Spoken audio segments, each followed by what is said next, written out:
بسم اللہ الرحمن الرحیم۔ شروع اللہ کے نام سے جو نہایت رحم کرنے والا ہے۔ تمام دیکھنے والے معزز ناظرین کو خوش آمدید۔ بغداد کا شہر روشنیوں سے جگمگا رہا تھا۔ بازاروں میں چمکتے چراغ، دجلہ کے کنارے بہتی ہوا اور گلیوں میں زندگی کی چہل پہل ایک منفرد سما باندھ رہی تھی۔ دن بھر کی گہما گہمی کے بعد جیسے ہی سورج غروب ہوا، لوگ اپنے گھروں کو لوٹنے لگے۔ اس شہر میں علم، تجارت اور ثقافت کی بہار تھی، جہاں ہر کوئی اپنی روزی کمانے اور علم سیکھنے میں مشغول رہتا۔ ایک نوجوان جو روزانہ علم کی مجلس میں بیٹھا کرتا تھا، آج بھی کتابوں اور علم کے موتیوں کو سمیٹ کر لوٹ رہا تھا۔ وہ گلیوں سے گزرتے ہوئے بغداد کی خوبصورتی میں کھویا ہوا تھا کہ اچانک ایک تھکا ماندہ بوڑھا شخص راستے میں نظر آیا۔ وہ ایک ستون کے سائے میں بیٹھا تھا۔ اس کے چہرے پر بھوک اور پریشانی کے آثار نمایاں تھے۔ نوجوان نے آگے بڑھ کر ادب سے سلام کیا اور پوچھا، بابا جی، کیا آپ خیریت سے ہیں؟ بوڑھے نے نظر اٹھائی۔ اس کی آنکھوں میں آنسو جھلک آئے۔ بیٹا، میں بہت دور سے آیا ہوں۔ میرا بیٹا سخت بیمار ہے اور میرے پاس دوا کے لیے رقم نہیں ہے۔ سارا دن بازار میں مزدوری تلاش کی مگر کوئی کام نہ ملا۔ یہ سن کر نوجوان کا دل پگھل گیا۔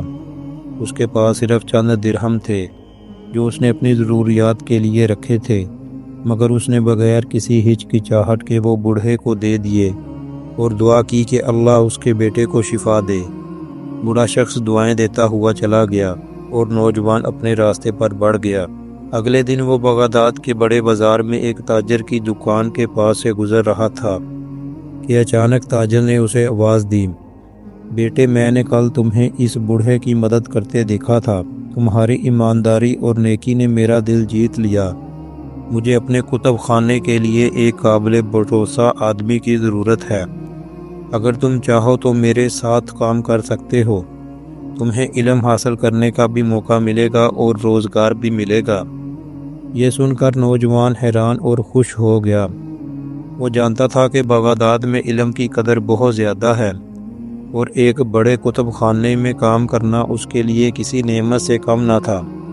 اس نے فوراً رضامندی ظاہر کی اور کام شروع کر دیا۔ وقت گزرتا گیا، وہ دن رات محنت کرتا اور علم حاصل کرتا۔ جلد ہی وہ بغداد کے معزز علماء میں شمار ہونے لگا۔ لوگ اس کے علم اور ایمانداری کی مثالیں دینے لگے۔ اس کہانی سے ہمیں یہ سبق ملتا ہے کہ نیکی کبھی رائیگاں نہیں جاتی، چاہے وہ کتنی ہی چھوٹی کیوں نہ ہو۔ جو دوسروں کے لیے آسانیاں پیدا کرتا ہے، اللہ اس کے لیے آسانیاں پیدا کر دیتا ہے۔ علم اور ایمانداری انسان کو کامیابی کی بلندیاں عطا کرتی ہیں۔ یہی تھا شام بغداد، جہاں ایک عام سی شام ایک نوجوان کی زندگی بدل گئی اور وہ علم و فضیلت کی راہ پر چل نکلا۔